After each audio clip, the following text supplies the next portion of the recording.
tunayo haki ya kujiuliza kama ni Waislamu kwa ujumla wake. Sizungumzii binadamu mmoja mmoja, nazungumzia kwa Waislamu sote, aidha tuliomo humu ambao tunatoka maeneo tofauti, sababu sote sio watu ambao tunokaa hapa. Katika eneo lako kama ni Muislamu, assessment gani ambayo umeifanya na inaonyesha ya kwamba mmepiga hatua moja ya kimaendeleo kwenda hatua nyingine? Hili ni jambo muhimu sana. Je, mmepiga maendeleo? Kwa sababu ni mwezi wa 11, kesho kutwa mwezi unamaliza, mwaka mzima inakuwa, manake tunaingia katika mwezi wa Muharram ambao ndio mwisho wa mwaka, tunakubaliana hivyo.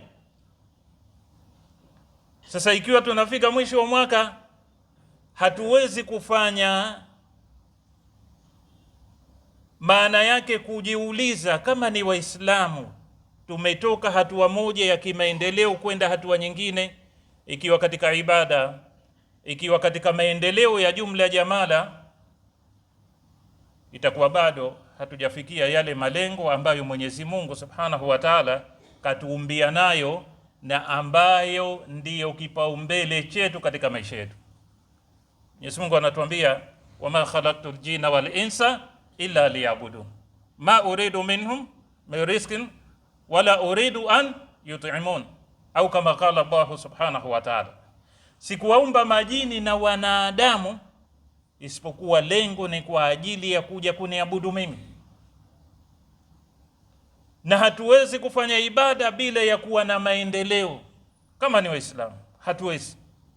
Ikiwa ni maendeleo ya kielimu, tujiulize kama ni Waislamu, angalau tumejenga madarasa mangapi ambayo, au angalau wewe kama ni msomi wa namna yoyote umeanzisha kitu ambacho ukawakusanya wenzio Waislamu kwa ajili ya kuwapa elimu fulani, ikawatoa hatua moja ya kwenye maisha yao kuwapeleka hatua nyingine.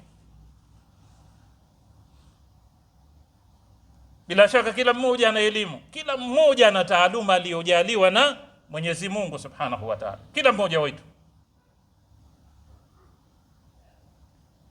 Sasa wewe kama unayo taaluma, umejitolea ukasema hapa kuna watoto wa kimasikini wanahitajika kupewa taaluma, kwa hivyo mimi nimejaliwa, labda nimefika chuo kikuu, kwa mfano unayo degree ya kwanza au unayo degree ya pili au mpaka ukafika PhD ukaitwa ni doktor, umelifanya hilo? Yani ile hatua ya kutoka hatua moja kwenda hatua nyingine. Wewe kama ni msomi, umeanzisha angalau kijisaka fulani, darsa fulani, kila baada ya sala ya alfajiri, angalau kuwazungumzia watu kuhusiana na hadithi anayoelezea Bwana Mtume Muhammad sallallahu alaihi wasallam, kiasi ya dakika 10 tu. Umelifanya hilo? Kinyume ya hivyo, itakuwa hatuwezi kujihesabu kuwa tumepata maendeleo, na tupo katika mwezi wa 11 sasa hivi.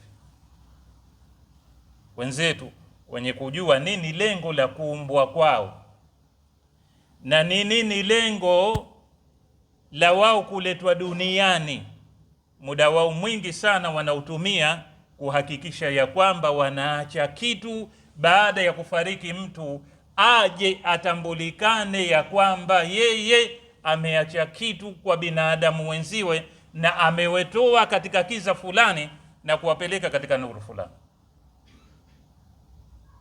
Hili ni jambo muhimu sana. Nikupeni mfano mmoja.